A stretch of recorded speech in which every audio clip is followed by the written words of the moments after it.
19 se informaba de 5.325 contagios, la cifra más alta desde junio del año pasado. Para hablar de este y otros temas nos acompaña el vicepresidente del Colegio Médico, el doctor Patricio Mesa. Doctor, ¿cómo estás? Gracias por acompañarnos, como siempre. Muchas gracias, Nicolás, por la invitación. Gracias a ustedes. Tomo las declaraciones del ministro París y él señalaba que esta tendencia, no solamente quedarse con este número, que es el más alto desde junio, de todas maneras hay que poner ese tema en particular, pero la tendencia ha sido al alza, desde los casos activos, también de los casos nuevos, la situación hospitalaria. Y él apuntaba a que no es de extrañar que se dé esta situación porque finalmente pasan los 14, 15 días y esto es el efecto verano, podríamos decir. ¿Usted está de acuerdo con eso? O vacaciones, más bien, Sin duda, para ser más específico. pero lo que nos preocupa a nosotros, y lo hemos conversado en una reunión en la cual participaron todos los colegios regionales del país, tanto desde el norte al sur de nuestro país, que ellos vienen hace mucho rato insistiendo en que la situación que hoy empezó a vivir Santiago, la están viviendo ellos en distintas regiones con un alto número de contagios, un número muy alto de personas con casos activos, con una capacidad hospitalaria totalmente colapsada, sobre un 94, incluso hasta un 98% de los casos. Hay regiones como la de Los Ríos, por ejemplo, que durante estos 2 meses del verano, de este verano, han trasladado más del 67% de los pacientes en relación al año pasado. O sea, del total de pacientes que el año pasado se trasladó, hoy ya el 60% en número se ha trasladado durante este año. Al igual que el número de pacientes lamentablemente fallecidos es muy alto en relación a lo que sucedió durante todo el año pasado. Por lo tanto, esta situación que se está viviendo hoy en Santiago es la situación que han vivido hace mucho tiempo ya este verano. Temuco, por ejemplo, la Araucanía, Valdivia, Los Lagos, por el norte, Antofagasta, para qué decir Valparaíso. Sí. Por lo tanto, esta situación que no es nueva, y por eso, por un lado, nosotros estamos muy preocupados de la cantidad de camas UCI que están disponibles, pero por otro lado que nosotros no vemos que hay un esfuerzo tremendo por disminuir la cadena de contagios y en eso hacemos un llamado nuevamente. Valoramos que nuestro país esté muy preocupado de disponer de un mayor número de camas críticas, pero nosotros queremos que se tomen paralelamente medidas para que no sea necesario llegar a ocupar esas camas críticas. Y en eso creemos que tenemos mucho que avanzar. Y eso es lo que nos han transmitido y nos han pedido a la Mesa Directiva Nacional los presidentes de los consejos regionales del Colegio Médico de todo el país. Doctor, ¿ve como suficiente los anuncios de retroceso de distintas comunas en el plan paso a paso que suman a las anteriores? O sea, si empezamos a sumar cuántas, por ejemplo, el fin de semana van a tener cuarentenas, es decir, etapa de transición, hay un número importante no solamente en la región metropolitana, sino a nivel nacional, para qué decir en el Biobío, donde varias comunas han tenido que retroceder también y eso va evidenciando el contexto epidemiológico que viven. Sin duda, eso nos preocupa, pero también nos preocupa que paralelamente a esta disminución de la movilidad aumenta el retroceso de distintas comunas en la estrategia paso a paso. No nos hemos pronunciado con respecto a la presencia de cines abiertos, de casinos abiertos. Nuestros colegas, sobre todo de regiones, han reclamado de forma permanente esto. ¿Cómo estamos paralelamente discutiendo la apertura de los colegios mientras nadie discute si es conveniente o no tener abiertos los cines e incluso para que las personas puedan comer cabritas dentro del cine o puedan tomar bebidas? ¿Por qué están abiertos los casinos? ¿Por qué están abiertos los gimnasios? Veamos si el esfuerzo lo vamos a hacer, hagámoslo todo, porque el esfuerzo que le estamos pidiendo a muchas personas quienes tienen muchas dificultades para poder tolerar el enclaustramiento, tolerar la cuarentena, por eso es necesario que hagamos un esfuerzo país para justamente el impacto para la mayor parte de nuestros ciudadanos sea el menor posible. E insistimos también que debemos potenciar mucho los protocolos de trazabilidad de testeo y de aislamiento. Y eso un poco en lo que en relación a lo que hablaba el ministro de la Educación. Tenemos que conocer cuáles son los protocolos que van a desplegarse en caso de aparecer nuevos casos en el caso de aquellos establecimientos que están con clases presenciales.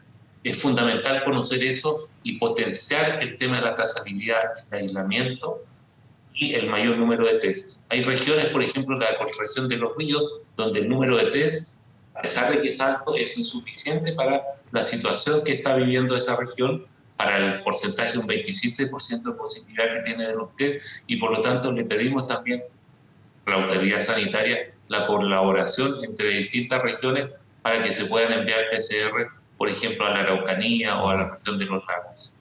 Doctor Mesa, con la información que ustedes han recabado a nivel nacional, ¿tienen alguna, no sé si conclusión, pero sí aproximación de cuáles son los focos de contagio actualmente? Desde el gobierno se ha dicho que son las reuniones sociales, en su gran mayoría, obviamente también se dan otros, descartando lo que pudiera suceder con los lugares que usted decía, gimnasios donde se aplica protocolo sanitario, cines donde se aplica protocolo sanitario. El tema de los colegios, por supuesto, lleva una semana, hay una mirada contrapuesta entre el gobierno y el colegio de profesores, pero siempre se ha apuntado a que las reuniones sociales son de por sí un foco importante de contagio.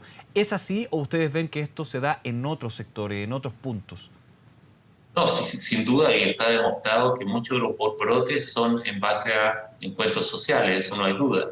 Pero también nosotros desconocemos si es que realmente se está fiscalizando el cumplimiento de los protocolos. Por ejemplo, yo ando por Santiago en la tarde y veo los restaurantes en los cuales se dice que hay un protocolo, pero uno a simple vista no ve que hay un cumplimiento de esos protocolos. No ve que existe un distanciamiento físico, las personas están muy cercanas a unas de otras, tiene el uso de las mascarillas. Por lo tanto, los protocolos cuando existen no tenemos claridad que estos se estén debidamente cumpliendo o debidamente fiscalizando. Por lo tanto, insistimos que hoy, dada la situación de nuestro país, tenemos que ser mucho más estrictos justamente en el cumplimiento de estos protocolos y hacer un análisis de qué actividades son de mayor o menor riesgo. Y como les digo, el esfuerzo tiene que ser de todo. También, por ejemplo, tenemos que buscar las empresas, los trabajadores tanto públicos como privados, ver de qué forma los horarios de entrada y salida del trabajo sean escalonados en distintos horarios para evitar el colapso en el metro, en el transporte público o en las mismas calles. Hay una serie de elementos que debemos nosotros manejar y hacer el esfuerzo por poder cumplirlo. No basta con tener más camas unidades de cuidado intensivo, puesto que ya sabemos que hemos tenido hasta en algunas regiones un 98% de ocupación, tenemos que hacer un esfuerzo por disminuir la cadena de transmisión.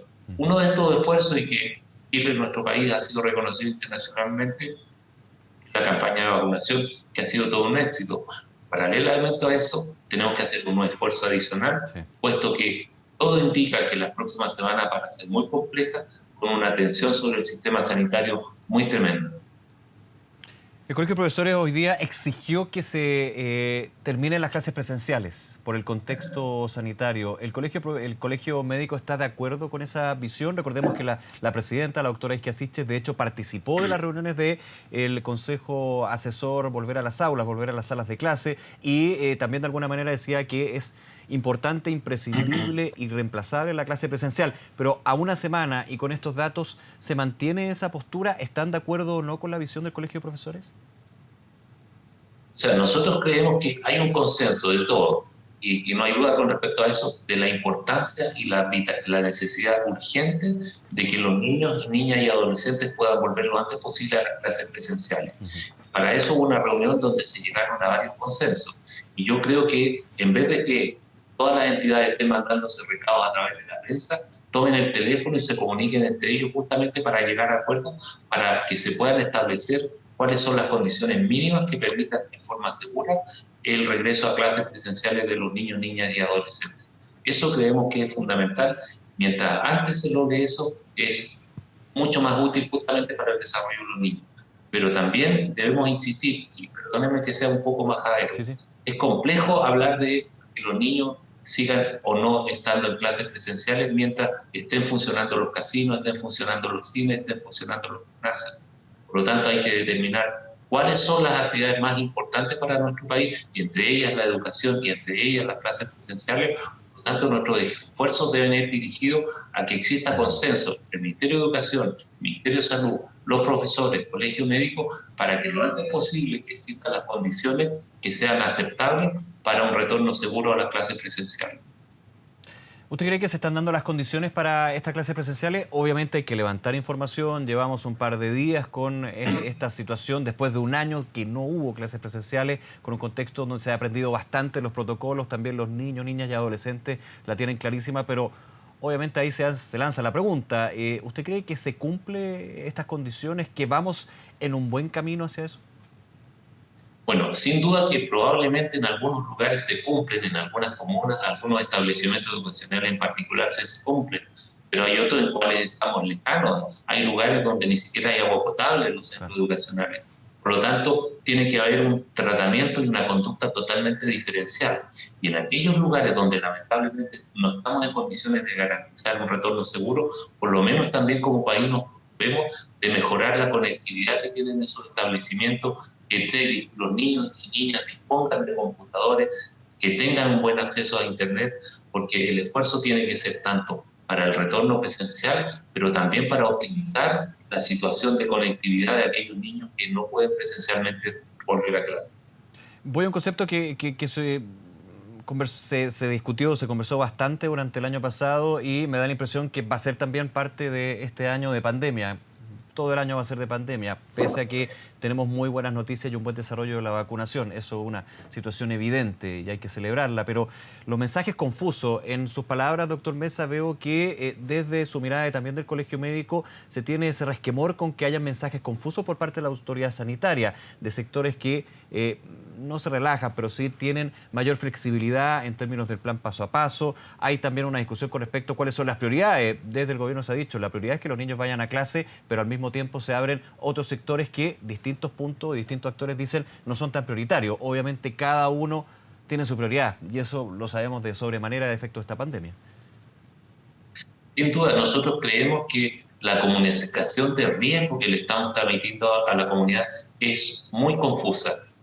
La comunidad no entiende, como les digo, cómo van a querer ellos mantenerse sin reunirse con sus familias, con sus amistades, si por otro lado hay ministros que están promoviendo la apertura de casinos. Y por lo tanto la gente se confunde y no entiende qué es lo que está pasando. Nosotros insistimos, en este momento alrededor de 2.000 personas se están muriendo al mes en nuestro país como consecuencia de la pandemia. Hay un número importante de traslados desde distintas regiones a otras, dado que hay un colapso en la infraestructura hospitalaria. Por lo tanto, debemos tener un mensaje categórico, tener que ser que la gente en forma muy sencilla pueda entender que hoy nadie duda que en nuestro país estamos en plena pandemia, estamos en una situación muy preocupante y que nos preocupa aún más que el número de casos y el número de personas gravemente enfermas y que tengan que recurrir a unidades de cuidado intensivo siga aumentando en los próximos días. Más aún, sabemos que estamos viendo y ya por rato hasta hemos normalizado que existan alrededor de 100 personas por día que han fallecido como consecuencia de la enfermedad. Por lo tanto, la comunicación a la comunidad es que estamos en plena pandemia, que se deben seguir manteniendo todas las medidas de precaución y eso, insistimos a la comunidad, es responsabilidad de cada uno de nosotros usar en forma permanente la mascarilla y bien usada y mantener el distanciamiento físico. Y aunque nos duela, si queremos a nuestros seres queridos y queremos nosotros regresar lo antes posible a una vida lo más parecida a lo normal, debemos seguir manteniendo las medidas de autocuidado porque es la forma de cuidarnos a nosotros y a nuestros seres queridos. Volvemos a estar en una situación crítica. ¿Usted es optimista de que se cumpla el primer gran objetivo de tantos que tiene la campaña de vacunación, que es ir reduciendo la cantidad de hospitalizaciones producto de COVID-19? Ese gran objetivo es de por qué justamente se comienza con los grupos más vulnerables, ya sea por edad o con otro tipo de factores, para que si llegan a tener COVID-19, en el mayor porcentaje de los casos no desarrollen una sintomatología grave y terminen hospitalizados. ¿Usted ve que podría eso, ahora no, claramente, pero en las próximas semanas, meses, darse como una luz dentro de toda esta situación? Bueno, nosotros hemos visto que el comportamiento de la pandemia ha sido muy similar en nuestro país al que se ha presentado o se ha antecedido en otros países de Europa o en otros países donde tienen, como Israel, un porcentaje alto de vacunaciones. Sí. Y en esos países ya se está observando justamente en ese sentido una disminución de los contagios graves y de las personas que fallecen como consecuencia de la enfermedad. Esperamos que eso se mantenga, que pronto en nuestro país todos estiman que ya a fines de marzo, comienzos de abril, pudiese hacer una evidencia, una manifestación de los efectos positivos de la vacunación. Pero mientras eso no suceda, por eso insistimos que el mensaje de la comunicación de riesgo a la comunidad debe ser claro. La vacunación nos está protegiendo ya, pero no en su 100%. No podemos dejar toda la vacunación, digamos. No podemos dejar la vacunación es un complemento a todas las otras medidas. Son sobre todo la estrategia de testeo, trazabilidad y aislamiento. Y en esto quiero sentir también y transmitir un mensaje que nuestros presidentes de los consejos regionales del país, del Colegio Médico, nos han hecho, solicitado que hagamos llegar a la comunidad.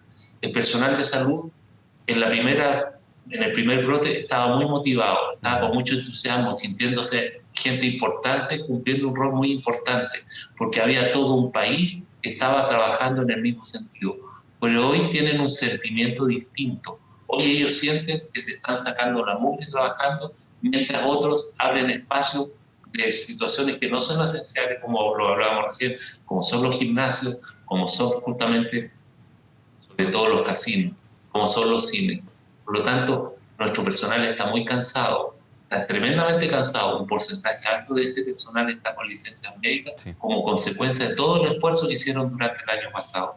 Por lo tanto, debemos ser más cautos y más consecuentes con esta situación sanitaria que está viviendo nuestro país para extremar los esfuerzos, no solo en mejorar nuestra oferta sanitaria en términos de camas críticas, sino que también, sobre todo, tomar todas las medidas que sean necesarias para disminuir el número de contagios y disminuir la transmisión comunitaria del virus. Doctor Patricio Mesa, como siempre, muchísimas gracias por estos minutos con Canal 24 Horas. Que esté muy bien.